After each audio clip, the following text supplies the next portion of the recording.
Good morning. It's John Gilkison, Aero Stealth here. It is Friday, June 19th, 2026, and I've been wanting to shoot a video on my new Ford Lightning Flash. It's a 2024 model. I bought it used, but at this juncture it has less than 27,000 miles on it. And we've owned it about a month. And I've been watching a lot of other videos online, YouTube videos. And I'll be honest with you, I mean, there's a lot of people that's done really good stuff on showing you the vehicle, how it works, the various functions of it, and test driving it and so forth.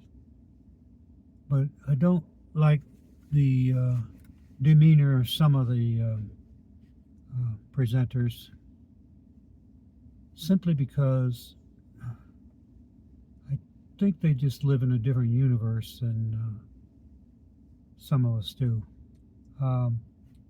There's this thing going on right now. It's a culture clash, and it's between gas and electric drive, and there's people who find EVs to be threatening to their identity, to their worldview, and so forth, and even people who don't have one foot in one world and one foot in the other. And I'm afraid I just don't look at things the way some people seem to. I posted today, somehow I got roped into this, being on V8 owners against the electric vehicles site. Simply because I went to post something, and they asked me a question, and all of a sudden, next thing you know, I became a member. But anyway, I posted today, the other day, I posted a video of a Tesla in a drag race with a Dodge Challenger or something like that, and of course the Tesla just ran away from it. And I just said, oh, it's just so sad. And I've had a lot of other posts. I don't pay a lot of attention to what people say, because I've just heard it so many times before. But anyway, I came back and I did post. It's all about brake-specific fuel consumption in pounds of fuel per horsepower hour. And that's a mouthful, and it's not a concept that a lot of people understand. But to elaborate, excuse me, I don't have anything to drink, or no throat lozenges with me, so I'm just going to have to deal with this. To elaborate, a gas car might consume around 0.47 pounds of gasoline per horsepower hour of production, whereas an electric vehicle, and this is in pounds of fuel per horsepower hour equivalent, because the energy content of a gallon of gas, of course, is 33.7 kilowatt hours. And when you break it down, an electric vehicle might produce somewhere around, per horsepower hour, might only consume 1.3 pounds of fuel equivalent per horsepower hour. Now, I think all this ought to be forget the pounds of fuel thing. I think they ought to convert all this gasoline and stuff to just watt hours or kilowatt hours and just be done with it. And then you could make everything equivalent. As you can see, it's about 3.5 times better. And that's a long story short. Electric vehicles, of course, have been around for a long time. The Achilles heel of electric vehicles, of course, has been batteries. And we've just been stuck with very ancient battery technology up until the mid-1990s or so when lithium ion batteries came into being. And of course they were first used for laptops and power tools and so forth, and then some experimenters started tinkering around and started putting them in cars because of the energy density of the batteries. Now that said, they still don't have the energy density of gasoline. However, because gas cars are 3.5 times more efficient, if you make them, give them an aerodynamic body form and so forth, you can stick enough batteries.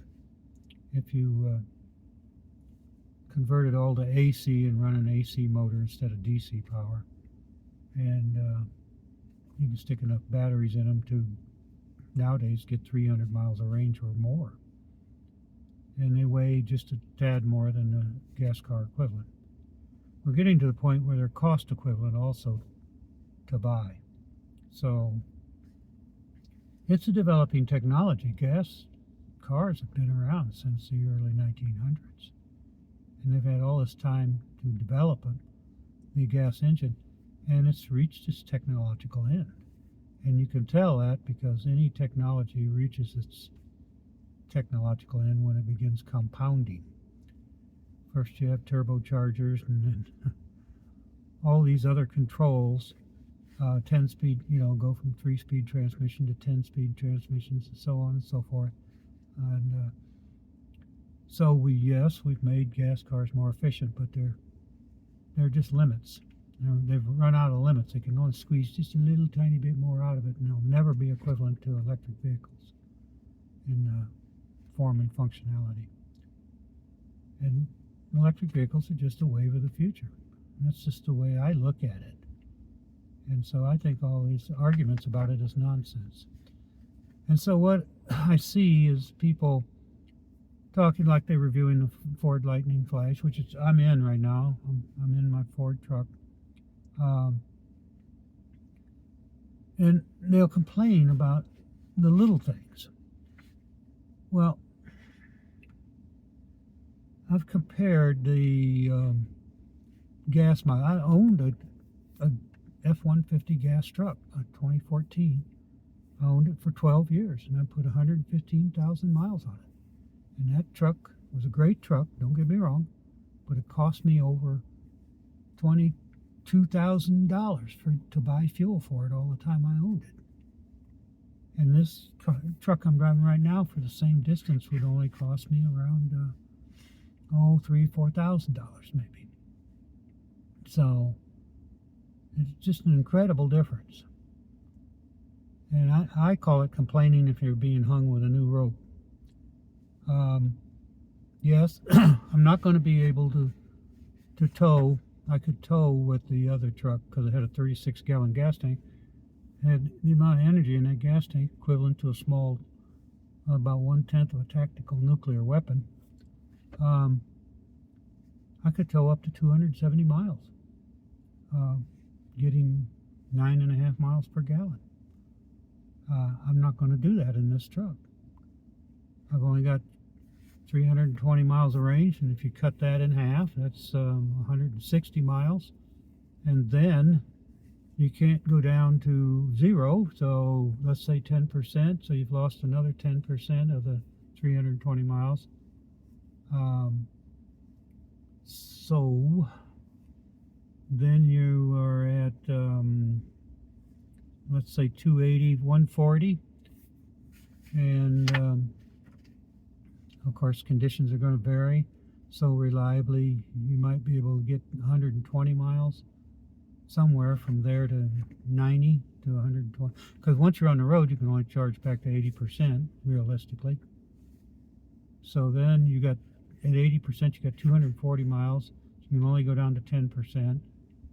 So you're down to, let's say, 220 miles of range. You got 110 miles you could tow. And it's all about road load. And a good-sized trailer like I towed can cut your range in half. And it doesn't matter whether it's a gas truck or an electric truck.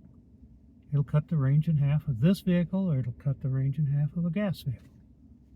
The difference is you could stuff a 36-gallon gas tank with 1,200 kilowatt hours of energy into the gas truck I had. You can't do it with this truck. This truck only has about 3.6 gallon gas tank equivalent, and yet I can go 320 miles. I think that's a frickin' miracle. And I want some of this, especially when I'm paying $1.75 a gallon equivalent for the fuel, and I'm fueling up at home. And that's only when I'm paying for it. I'm normally not even paying for it because I got so much solar. We've had $4, $6, $9 electric bills every month for the last 3-4 months. You can't tell me that I'm paying the full price for driving 2 electric vehicles. I'm just not. I charge off peak though, mostly. Anyway, all my life I've driven gas cars since the 1960s, and all my life I was always reading articles about, oh, we're going to be able to make a gas car that'll get 80 miles per gallon or 100 miles per gallon or something. That was always the holy grail. And this car I have, the Ioniq 5 over here, routinely gets 112 miles per gallon and passes without notice. It's here. It's a goddamn miracle. And people just, I don't know what it is. My gas truck costs $2,000-3,000 a year to operate.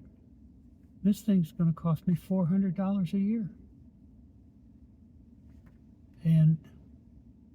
But they want to complain about all the niggling things. Oh, I can't jump in it and drive 600 miles and not stop once to even pee. It's crazy talk. That's all it is. And when you think of all the other problems this solves, it's we don't need to go to gas stations anymore. I still have to buy diesel for my diesel tractor, and that's not very much. I don't use the tractor very often, but when I need it, of course. But however,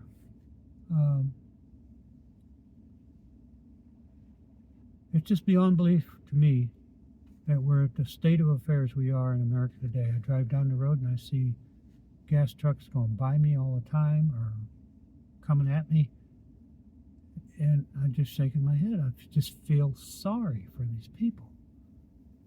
They're paying $200-300 a month for gasoline, and I'm paying $35 for fuel every month to drive a truck that'll out-accelerate what they're driving. Will out-tow it. It just won't out-tow it for distance. And I'll be the first to tell you, if you really want to tow long distance all the time, don't get an electric truck.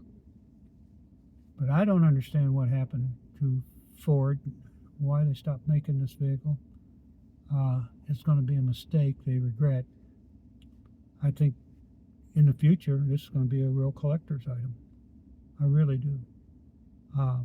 And I was just, I couldn't afford a brand new one. $70,000 truck's what I got here. Couldn't afford a brand new one. Now, for $49,000, I got my hands on it. And that's because the market undervalues it. Oh, depreciation. Well, depreciation was my friend. So yeah, you can see our Ioniq 5 there. You can see the back corner of it over there. Well, I'm gonna let you go here. Had it for a month. I really haven't processed these numbers very well, but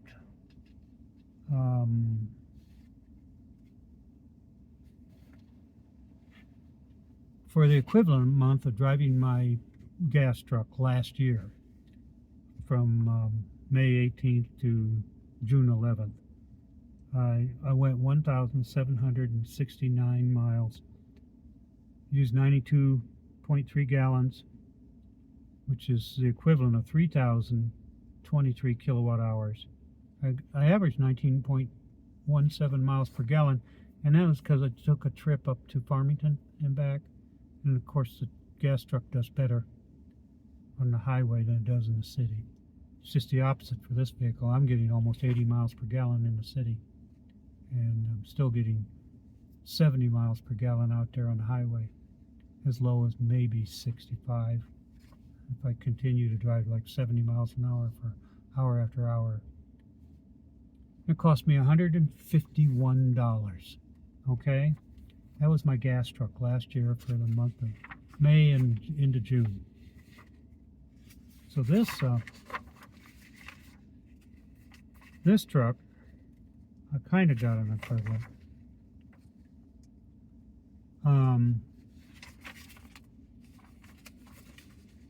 So for the equivalent, normalized for it, 1,769.3 miles, I consumed 26.54 gallons equivalent, which is 849 kilowatt hours.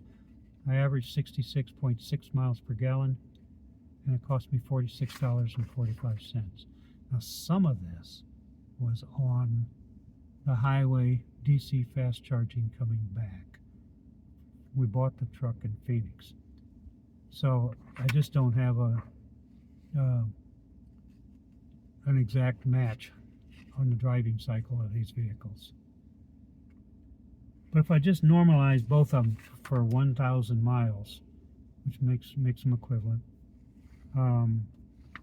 it is the gas truck, 1,000 miles, 52 gallons, 1,700 kilowatt hours, and $151 in cost. Whereas this truck was 15 gallons equivalent, 480 kilowatt hours, 66 miles per gallon, and $26. $26 versus $151. I rest my case. They're not even equivalent. I was driving this one more on the highway in DC fast charging. It would have cost me less if I hadn't been doing that. But I had to do it to get home. That's the thing about EVs. Most people don't realize you may travel 80% of your miles every year are going to be local. You're going to charge it at home. If you're going to travel, it's going to be at the most 20%. That's for normal people. It's a good use case. Not a problem. Yes, you're going to end up paying a lot more for electricity on the highway. But there's even some ways around that. If you can 100% charge before you leave, and you can get to your destination at the end of that day and do some level 2 charging overnight at a cheaper rate, and get it back up to 100% before you leave to go back home, let's say again, you can really reduce your costs for DC fast charging on the highway. And that works too if you can plan it. So I'm going to let you go. I'm not going to give you a tour of the truck and show you the trunk and the bells and the whistles and all that. There's plenty of videos out there for it. But we do want to rig this thing up for towing and figure out some aerodynamic appliances to improve the road load. In other words, to reduce the road load on this truck. Trailers are coming down the pike now that have their own electric drive. It's going to make a big difference. If I was towing a travel trailer with its own, let's say, 60 kilowatt hour battery pack in it, it would literally cost this truck no range. In other words, I could go 300 miles. It would still be the same road load, whatever that road load was, but the trailer, of course, would be supplying 48% of the, and all the regen braking from both the trailer and the truck be tremendous. Unfortunately, these kinds of setups are just coming on the market and they're a little expensive now, but they're the wave of the future.